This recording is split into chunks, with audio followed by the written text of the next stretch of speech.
Whether you love it or hate it, Apple Vision Pro has been all over your feeds the last week. I was able to go watch Tim Cook open the doors of the Fifth Avenue Apple Store in New York City on the day of the launch, and I was also able to get my hands on my own Vision Pro on the same day. And I've been using it every day since then, and I'm very impressed. But the initial shock has calmed down a little bit, and I want to talk to you about what was amazing, its flaws, and everything in between. If you're new here, hi, my name is Yuka, and I make videos about tech and creativity. My overall experience and my overall thoughts are that this is a very polished V1. We've had VR headsets for decades, but we all know Apple is very good at making the best versions of something that already exists in the market. What makes it so impressive is how the hardware, software, and the entire Apple ecosystem works in harmony within Vision Pro. So let's talk about the hardware first. For the chip, it uses an M2 chip with an 8-core CPU, a 10-core GPU, and a 16-core neural engine, alongside 16 gigabytes of unified memory. There's also another chip called the R1 chip, which is dedicated to real-time data processing from all the onboard sensors. Apple says that there is only 12 milliseconds latencies, and at that point, I cannot really feel the latency of this device. The real-time processing is amazing. When you have a VR headset on and you get motion sickness, it's because what you're seeing and what you're feeling is different. So your brain gets a little bit confused on what it's supposed to think, and that's how motion sicknesses work. But since there is very little latency and what you're seeing is what you're feeling, I personally never had problems with motion sickness with Apple Vision Pro. So for the displays, the internal display system has 23 million pixels using micro OLED technology with 3,386 pixels per inch or PPI, and supports refresh rates up to 100 Hz. The outer display can show your eyes to other people if you are in the AR mode, and will show you a purple haze when you're in an immersed VR mode. When your eyes are shown from the outside, it is using your scans from your persona, which is a 3D version of your face, which can be used as your avatar on video calls. The external display uses a lenticular lens layer over the OLED screen, so it might look realistic or very odd depending on the angle you view it from. Vision Pro is equipped with 2 high-resolution main cameras, 6 world-facing tracking cameras, 4 eye-tracking cameras, a true depth camera, a LiDAR scanner, 4 IMUs, a flicker sensor, and an ambient light sensor. The main camera system is stereoscopic 3D, allowing for spatial photo and video capture. The battery offers up to 2 hours of general use and 2.5 hours of video playback, with the capability to use while charging. The aluminum casing houses 3 batteries that are 15.36 watt-hours each. When you get the Vision Pro, it comes with 2 types of bands, solo knit band and a dual loop band. The solo knit band has an interesting mechanics where you can tighten the string that's threaded through the band with a dial on the side.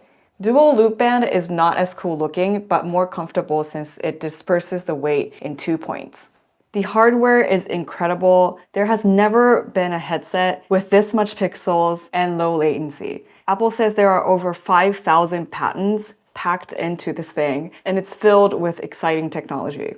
Moving on to software, Vision OS is the OS that runs Vision Pro, and it is literally at Vision OS version 1, and it's already pretty good. My initial awe factor was from the OS itself. The eye tracking and controlling with your hands works surprisingly well, and the semi-translucent windows are stunning. Shadows cast on your table when there is a floating window, and you can see the light hitting the edge of the virtual window. At launch, Apple said that there's going to be over 600 native Vision OS apps, but there are also millions of iPad and iPhone apps that are available as 2D windows. Developers are able to turn on or off the ability to download their iPhone or iPad apps on Vision OS, and some big apps like Netflix, Spotify, YouTube turned this off for now. YouTube is saying that they're in the works of creating a native app for Vision OS. I hope that comes out soon. Whenever there's a new device like this, there's always this problem of not having enough content. And if it's so new and there's not much people using it, then the developers don't have that much of an incentive to create for that platform. So it's a very common chicken and egg problem where there's not enough content, so people don't want to use it. And since people are not using it, developers don't want to develop for that platform. Development for Vision OS is much easier for developers who already have been creating for Apple's ecosystem because it uses the same development platforms and components as development for other Apple devices. Speaking of ecosystems, using Vision Pro to connect to your Mac and using it as a huge display was one of the things I was most excited about. The connection is very seamless and fast, and with Apple Silicon Macs, you can get up to 4K resolution, and with Intel Macs, up to 3K. AirDrop also works on Vision Pro, so you can AirDrop files back and forth with other Apple devices. You can even AirDrop 3D files.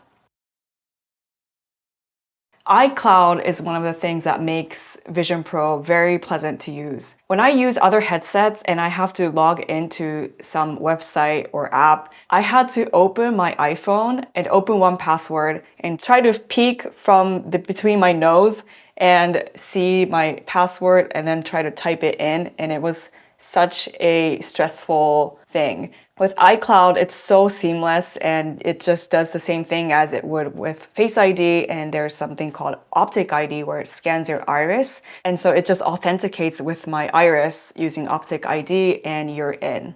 Continuity also works on Vision Pro. When you have the Mac Virtual Display connected and a Vision OS app, you can move your cursor from the Mac to the Vision OS app just like you can on a Mac and iPad. Universal Clipboard also works, and you can copy and paste things from your Mac, iPhone, or iPad. I also think the Apple Store experience is a part of this whole ecosystem, especially for entirely new product lines like this, because it's honestly really difficult for me to tell you how great something is, but you'll understand when you actually experience it for yourself. The way you can get a demo at Apple stores across the country and probably across the world in the near future is something that other companies have no access to.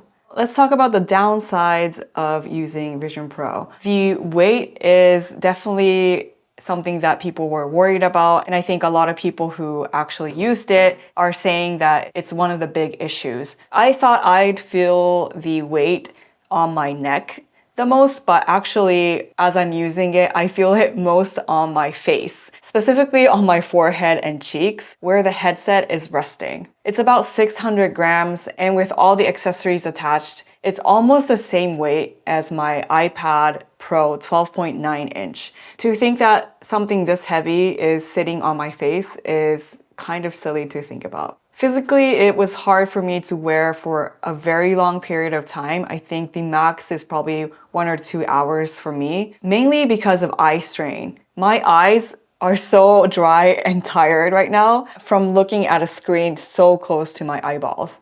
You are also tethered to the battery pack, which I didn't mind as much as I thought I would, but it definitely creates a risk factor of the cable getting caught on something and maybe like knocking down a cup or something like that. So I definitely have to be mindful and kind of watch out for those risks. Another thing is that you cannot share experiences with other people in the same room. This is probably the biggest drawback for VR in general, but everything you do on here is mainly solely for you. There is share play, so you can FaceTime call someone and watch a movie or play a game together, but that's with someone who is not physically there with you. It's still missing some features that would actually make it more useful and actually would make me want to replace a screen with. One of which is window management. It's so funny, but it's actually really easy to lose a window within Vision Pro. So if you have many apps open, if windows get behind other windows, it's really hard to find it later on because there's no, command tab or anything like that where you can cycle through open windows. So improvements on little UX like that would make this so much better. In summary, I have really high expectations for Vision Pro and how it will progress over time. But I'm also excited to see how other companies are going to react and compete with the Vision Pro. Meta has Quest and Ray-Ban Meta, which are going to be the most interesting contender for me. So you may be wondering, what is this for? And it's kind of difficult to answer because I think it's very similar to iPads. And when people ask what iPads are for, there's so much that you can do. There are professional artists who draw on the iPad, or people who edit videos on the iPad. There's people who take notes on the iPad, and there's a million things you can do. But 99% of the people who have an iPad probably use it for Netflix and YouTube. And I think Vision Pro is going to be kind of similar, where there's so many things that you could do, but most people are going to be consuming content on it. As I mentioned before, the most exciting use case for me was connecting to the Mac and using it as a big display. And I think it works really well. But when I'm at home, I already have an amazing display setup. So I don't really need it at home.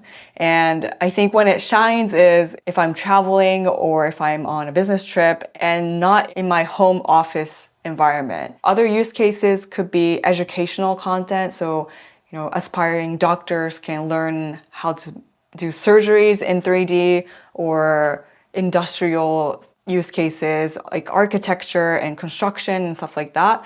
But a lot of people are going to be using it for games and content.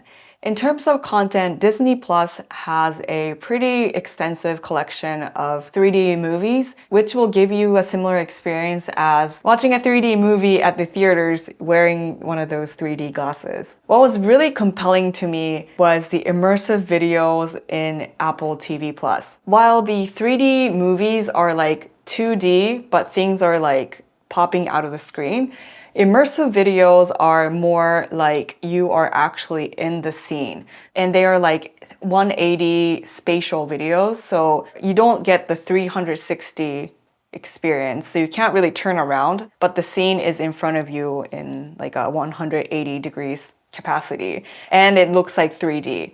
I watched the Alicia Keys studio content on Apple TV Plus, and it was so amazing.